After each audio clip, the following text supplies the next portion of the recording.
actually bred these guys, I literally took the lid off this, let the male sort of clamber in and introduce himself, and the minute that female moved, the mature male absolutely bolted. So what I thought was, I'll leave the lid off her enclosure, remove the lid, place the male inside a black rub and put the lid on. So she's in her natural territory where she feels safe, but he's got places to get away, plenty of room to leg it to, darkened out, nothing to disturb them, left them like it overnight, and literally separated them and saw what happened. And indeed, that mature male, he'd been hooked out, shed out, hooked out for months. His abdomen was really getting small, and I introduced him to a well-fed,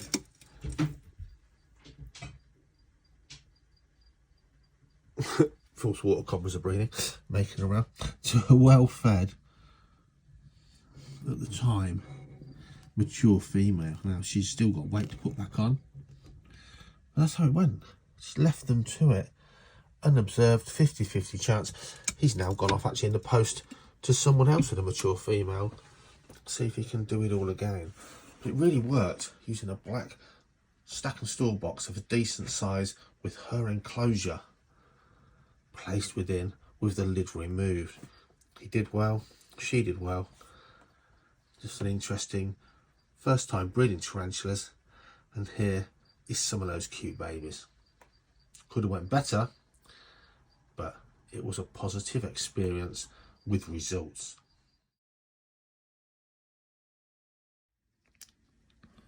Time to show you something special. Very poor lighting. That is a baby tarantula, a green bottle blue. The first time I've ever bred them. I've left them with a parent female to do it all naturally, and she's looked after this egg case. And I thought, well, I don't know. Gone overdue. I'll have a look and see what's what. And already I've took the female out for now. There's a grown on little spiderling. Wow, first time I've ever bred or tried to breed tarantulas. They're a species that have got a rep for being quite bad parents, as in any disturbance, they'll eat their eggs. She's done really well, very well indeed. Okay, I've just ripped open the egg sac. Looks like quite a few dead ones, probably desiccated, although I have been putting a little bit of moisture in there. So people that breed these commercially, they take the egg sacs away and incubate and rear them, and even pour the egg sac open at the required time. Listen, I've got at least 2 live babies that have grown on now, probably by, well, obviously from eating each other. Quite amazing. I'm going to investigate further, see what else is in there. Wow.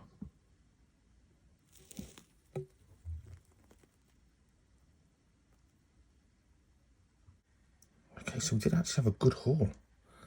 There's one more live one in my hand there. But I think what's happened is they've grown, they've shed out into their, at least their next size up.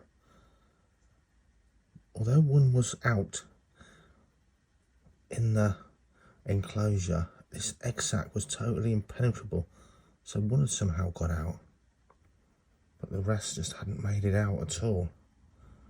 They've gone through their sheds, they've probably fed on each other, they've grown a bit, and if only I'd ripped this open probably a week ago, we've had a lot more life.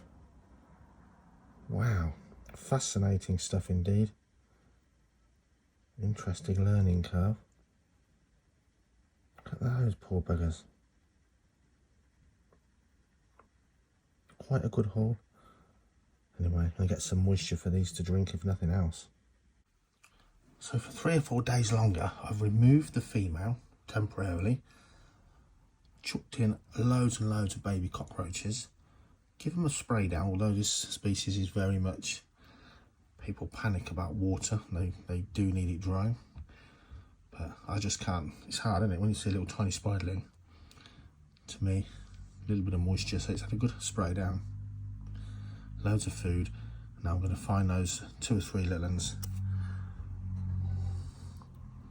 and get them in their own little enclosures. Look at that, so proper fat, it's been eaten okay. Small little one. How cute's that? Look how fat that is. Well, the little one on there, look.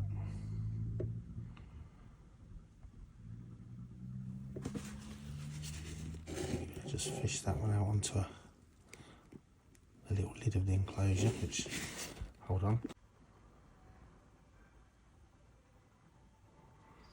Perfect little baby tarantula. Once again, could have been an awful lot of baby tarantulas to look after if we'd have opened that egg sac sooner, rather than just leave it completely natural to see what happened. But 3 babies, all good.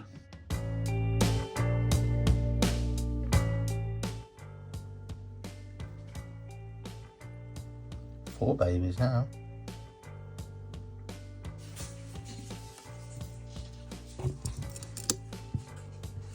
Mum's back in the house, had a bit of a spruce up, she can re-web. And she's got some food to eat, which I'm sure she wants. Bless her.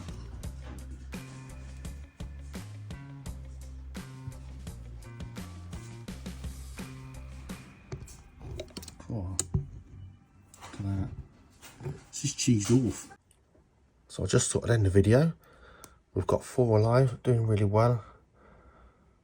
Just show you how I've been keeping them. I've only got 4. I'm not a tarantula breeder. We didn't hatch 2,000 million. Look how chunky and fat and happy they are. So, I'm keeping them in waxworm pots, because it's a species that doesn't like moisture. But I'm also paranoid that such tiny things, no moisture at all, bone dry, worries me. One of them did shed and get the shed caught on one of its back feet, and I've had to sort of pull it off. So these pots have got holes at the bottom and at the top.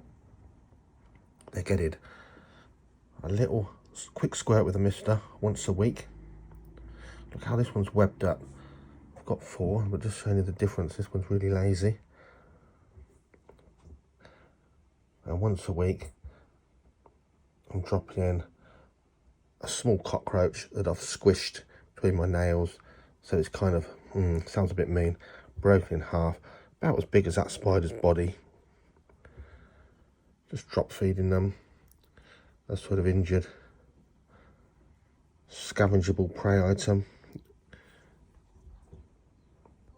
And they're absolutely thriving. So once they've shed their skin a couple more times, I'm going to give a couple to friends and keep a couple back and see if I can grow on sniffy, my own homegrown green bottle blue tarantulas. I'm really pleased. That is such a gorgeous little thing.